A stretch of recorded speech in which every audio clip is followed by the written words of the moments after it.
ഇപ്പോൾ ഈ വർദ്ധിച്ചു വരുന്ന എന്താണ് പറയുക ചികിത്സാ ചെലവ് അതൊരു വലിയ പ്രശ്നമാണ്. അപ്പോൾ മുതിർന്ന പൗരന്മാർക്കുള്ള സൗജന്യ ആരോഗ്യ പദ്ധതിയായ PMJAY കുറിച്ചുള്ള വിശദാംശങ്ങൾ ഇന്ന് ക്രിസ്ത്യാ ചെറിയാൻ പങ്കുവെക്കുന്നു.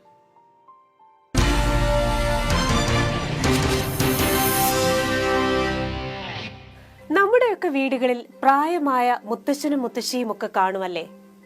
അല്ലെങ്കിൽ അയൽപ്പക്കത്തെങ്കിലും. ഉപജീവനത്തിനായി സ്വന്തം വരുമാനമില്ലാത്തവരാകും അവരിലേറെയും.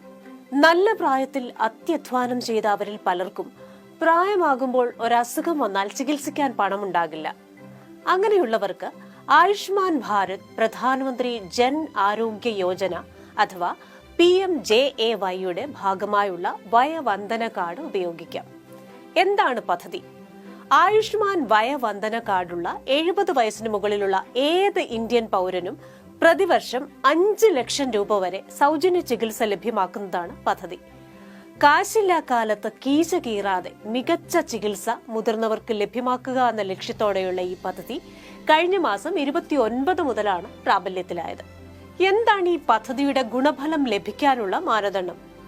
വളരെ സിമ്പിളാണ്. 70 വയസ്സോ അതിനു മുകളിലോ ഉള്ള ഇന്ത്യൻ പൗരനായിരിക്കണമെന്ന് മാത്രം. ഏത് വരുമാന പരിധിയിലുള്ളവർക്കും അപേക്ഷിക്കാം. പദ്ധതിയിൽ രജിസ്റ്റർ ചെയ്യാൻ എന്തൊക്കെ രേഖകൾ വേണം?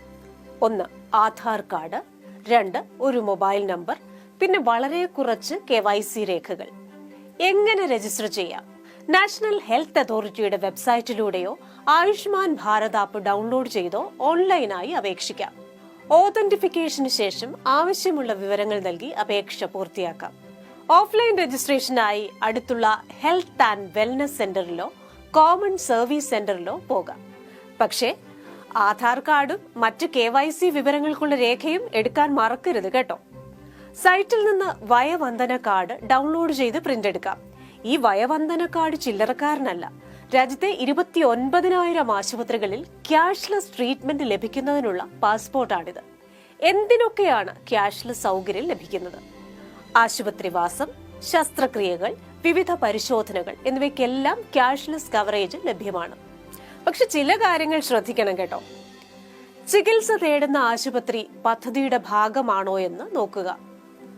പട്ടികയിൽ ഇല്ലാത്ത ആശുപത്രികളിൽ പോയാൽ ഈ ആനുകൂല്യം ലഭിക്കില്ല.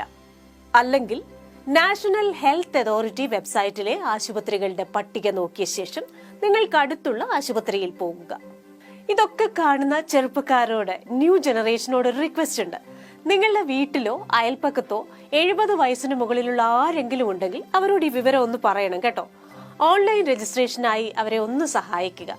മുതിർന്നവരുടെ കുഞ്ഞു കുഞ്ഞു ഡിജിറ്റൽ ഡൗട്ട്സ് ക്ലിയർ ചെയ്തു കൊടുക്കുക. ഒരിക്കൽ നമ്മുടെയൊക്കെ ജീവിതത്തിൽ പ്രകാശമായിരുന്നവരുടെ ജീവിതത്തിൽ പ്രകാശം തിരികെ നൽകാം. Good night.